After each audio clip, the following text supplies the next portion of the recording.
Bonjour, je m'appelle Delphine Faucon, je suis coordinatrice de développement territorial dans la coopérative Créna. On est basé à Clermont-Ferrand et notre spécialité, c'est d'accompagner le changement de comportement et de pratiques alimentaires et mieux-être. Je m'appelle Thomas Moulin, je suis animateur, formateur et référent sur Lyon pour la fresque du climat et co-auteur d'un atelier, la fresque de l'alimentation.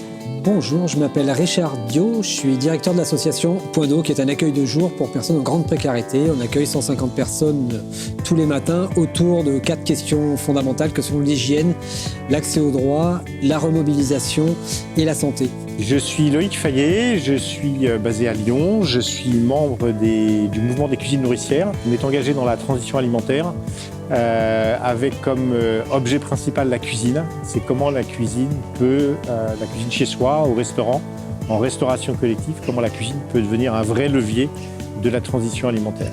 Mon rôle ce matin, du coup, j'étais grand témoin sur la partie grand public et alimentation, et c'était de présenter ce qu'on fait à la fresque de l'alimentation sur les questions de sensibilisation et notamment comment on essaye de toucher ce grand public. J'étais là pour apporter mon expérience sur la thématique de la jeunesse. Alors mon rôle, moi, ça a été justement de témoigner sur ces changements de comportement. Et après, ça a été d'essayer de cadrer la partie en mini-groupe, les leviers, les opportunités, les freins, etc. Qu'est-ce que nous, à la fresque de l'alimentation, on avait vu, mais également essayer de sortir de ce prisme-là et réfléchir à l'alimentation plus globale, donc c'était top.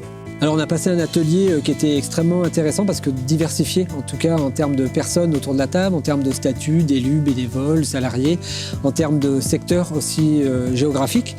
C'était assez intéressant, il y avait des gens d'Autran, il y avait des gens de Voiron, et des gens de Grenoble, enfin voilà, il y avait une représentation du territoire qui était intéressante. Et en plus, on avait différentes thématiques, il y avait des gens d'AMAP, il y avait des gens d'ONG, il y avait des gens d'associations, du coup avec des approches qui pouvaient être différentes, plutôt militantes, plutôt techniques. Voilà. C'était assez, en tout cas, c'était assez riche de partage. On reste sur une note très positive, un groupe qui est très motivé à avancer et justement une dynamique collective qui est, je pense, en train de se construire, donc qu'il faut pérenniser. Tout le monde, je pense, était sensible sur l'ensemble des sujets, avait en tête les grandes lignes de comment on pouvait définir une alimentation plus durable et également les freins de ce qui fait qu'aujourd'hui, l'alimentation durable, on aimerait tous y tendre, mais on ne le fait pas. C'est une chance et c'est une belle opportunité de créer des liens pour la suite, au lieu que chacun travaille dans son coin, de travailler tous ensemble pour un objectif commun, c'est très important.